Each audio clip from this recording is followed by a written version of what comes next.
This is Deontay from Inselbergmedia. Please like, subscribe, and comment on this post if you guys are enjoying the content. We're going to jump right into this one. I always love exposing preachers. And they understand the cost that is involved. There's 1,000 of you. I said, close them doors. Ushers, close the doors. Close the doors. Close the doors.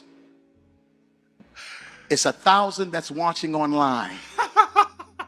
This is a small seed. If I get 1,000 online to give this, if I get 1,000 in the sanctuary to give this, that's $40,000 tonight. Now, everyone up here, we've all sold and seeded, but I need everyone standing up here with us, with me, to plant a seed of $100. Because again, it costs to sit up here. And this is what I need you to do. If you're giving electronically, or even if you're giving tangibly, I'm going to have y'all come to the altar and give it, because I need to see 1,000 people moving. Bring them baskets. I want the baskets up here. I want to see the folk. Y'all start moving. Y'all can bring it right now. Come. 1,000 people need to give $20. 1,000 people need to give $20. 1,000 people online need to give $20. This is easy, saints. And they understand the cost. How many more videos do we need to see like this until we realize that people are not serious people and they are just trying to take your money? Like, how many more videos do we need to watch of this guy begging for money? Not only that, he said, I need different forms of money. I need the people in here to come to the altar. Show yourselves. In fact, I need you to embarrass the congregation who dares to not follow you to the altar to give me money. That's what I need to do. I need to be on the biggest show. Close the doors. He had to say that 4 times. 4 times, I counted it. Close the door to the ushers to make them close the door so that nobody could leave. This is basically kidnapping. I can't believe we're not calling this false imprisonment. This is straight up false imprisonment. But I guess since it's in the church and it's a non-taxable entity, maybe they get to follow different rules. I don't know. But what I will say is my man has been mismanaging these funds for long enough, and now he needs that money to come through. Maybe inflation is hitting the church.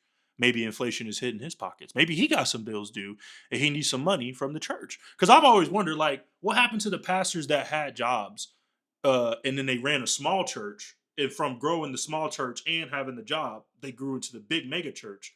But then they abandoned their job because now it's more important to do, sermons on a daily basis or however often you need to do to justify that size of a church. Well, all that stuff comes with cost. So if you quit your job to be a full-time pastor, well, you got to figure out how you're going to get paid. And not only do you get paid off of the business, which is the church. So it's like, in my head, this is no different than a CEO who is trying to expand his business. But basically going to every worker and every customer and saying, I'm behind on my bills, or I need more money, or the company needs more money. So instead of buying the product, I need you to continue to add more money on top of the purchase price of the product. I need you to keep adding into this bank account. And we don't have a limit. You have no access to it. You have no way to know how much is in there, how much is being used. There's no audits.